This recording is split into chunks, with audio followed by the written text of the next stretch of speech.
Marginalization happens when a state declared certain areas and communities not worthy of development. This is my perfect country, and today we are going to bring you stories of Dukana town, situated 200 kilometers from its county headquarters and just 15 kilometers from the Ethiopian border. Marginalization was actually the official state policy of the successive governments between 1966 and 1997, odd as that sounds. This is the story of Dukana town, and to bring you that story is none other than its homeboy, Andrew Adam.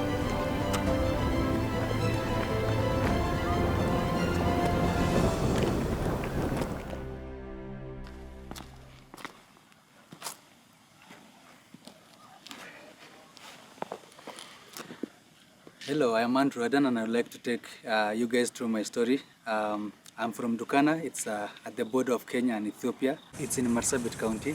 From Marsabit town to Dukana, it's around 200 kilometers. In Dukana town, basically, people who live there are the Gabra community, and usually they're the pastoralists, and they're at the border of Kenya and Ethiopia. They have also some hostile communities that surround them. We have Borana from Ethiopia, and the Dasanach.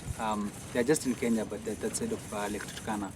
I also had a chance to talk to some of my friends who are in Daystar University, and they're also from Africa, and we shared the same story, and this is their story. I come from South Sudan.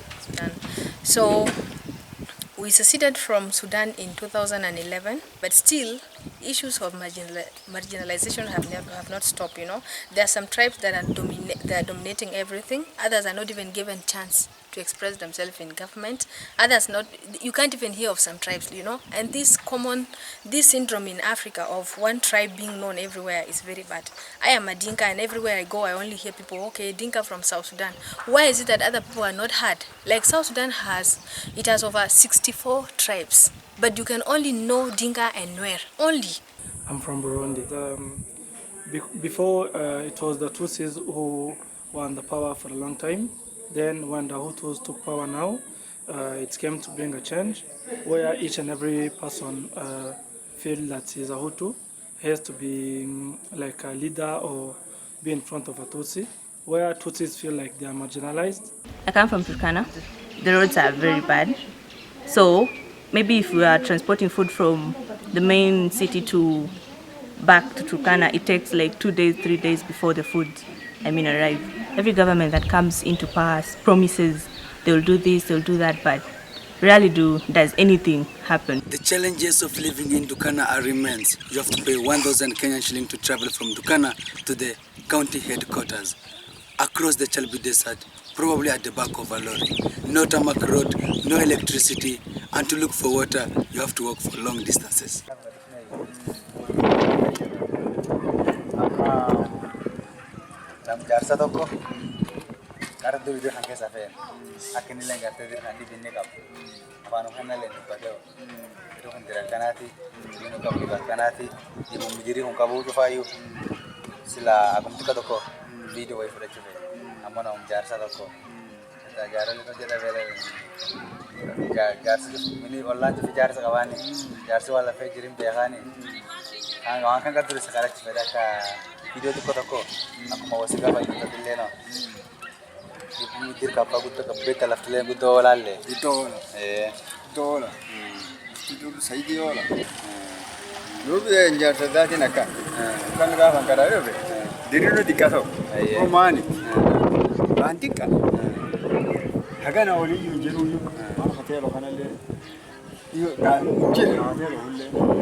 Lafarmangi baro bajiza makan. Unchuba wakama shida. Gargi baro le laftile gara la fumsodadi. Tadi badi. Makan. Amalle Holantana garguli ankabu. Makan. Marin kabu. Uli gale mushara sokin kabu. Makan. Ado qabate mushara nante amalle bigotri ate oshiti. Kudo shida kabeni. Shida kuto. This is approximately 2 kilometers from Dukana town, and here are where the AIC missionaries are stationed. They are also planning to set up a radio station up here. The radio tower has already been constructed in Uri Hills, which is approximately 65 kilometers from here, but they said they want to set up the radio station here so that they are able to spread the word of God to each and every person in this region. Yeah, my name is Eddie Anderson. I've been working now in Dukana. We started first our outreaches to this area about 4 years ago.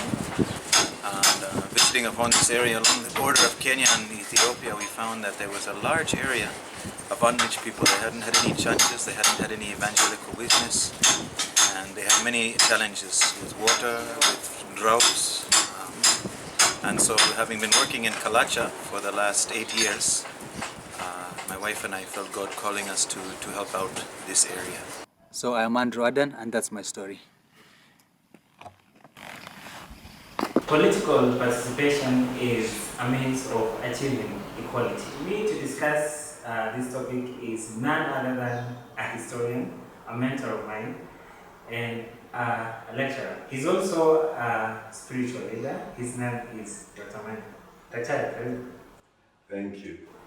And I have to put this to you that your generation failed this country. Yes, to a large extent, my generation has failed our country. In your travels within Kenya, there are areas of this country are not as equally developed as other areas. As you propose, it's not right. And so when we are developing a country, it should be equitable. From the biblical perspective, development is brought about by people's needs. And people's needs vary from place to place. In most cases, they are geographical. From 1966 to 1997, to its repeal in 1997, actually it was government's policy that the areas of northeastern Kenya were correctly marginalized. I am thinking that it's not really the government. As a historian, I would say specific people. Although those specific people constitute the government and they make important decisions that affect people's lives, the perception that the northern part of this country is not productive is based on a wrong premise. Because recently we discovered oil in Dukana.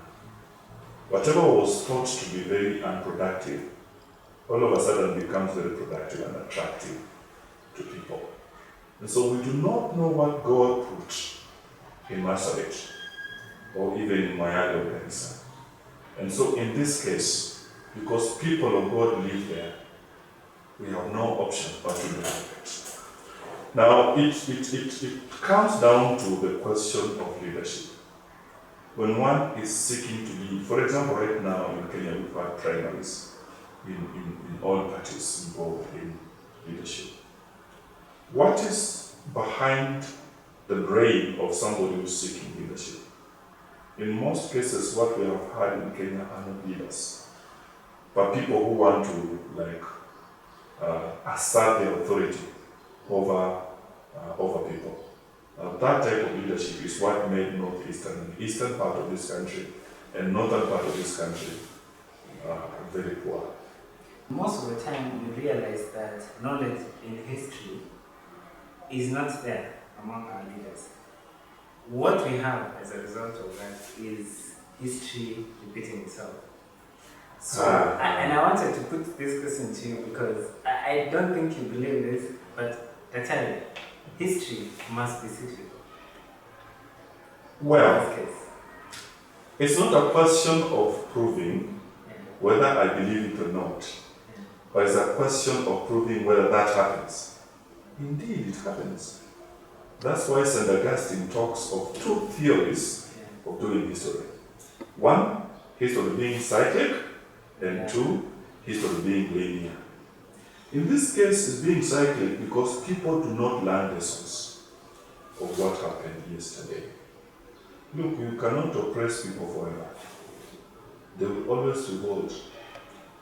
Every time I read African history, it makes you feel sick because you see the same things getting repeated, like marginalization, for instance. It's not a new phenomenon.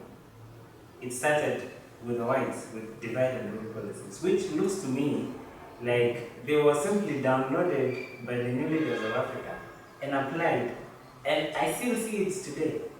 What is wrong with the African mind? I don't think you're very right. You're halfway right. This divide and rule thing was also in Africa. Remember the Bunyoro Kitara kingdom and the Buganda kingdom and the Banyangole. The Kabaka would divide the Banyoros and the Banyangole and rule them. He would also divide the present-day Rwandan communities, the Hutu and the Tutsi, and still rule them. So what the British did was to use the existing structures then to divide and rule the Africans. Humanity is similar, so to say, in that part I agree with you. The Britons had this in mind. But already Africans were weak in themselves. So the question of divide and rule was there even before the coming of the British. However, there is some kind of, what I can say, hate politics that goes on in Africa today. Is there a way in which, such barriers as marginalization can be overcome? Yeah, there's only one way I know, and that's the way of goodwill. Dr. thank you so much for the interview, but it's been a pleasure to have you. Thank you. Thank you. You're welcome. Greatness. It's just something we made up. Somehow we've come to believe that greatness is a gift reserved for a chosen few, for prodigies, for superstars. We're all capable of it. All of us.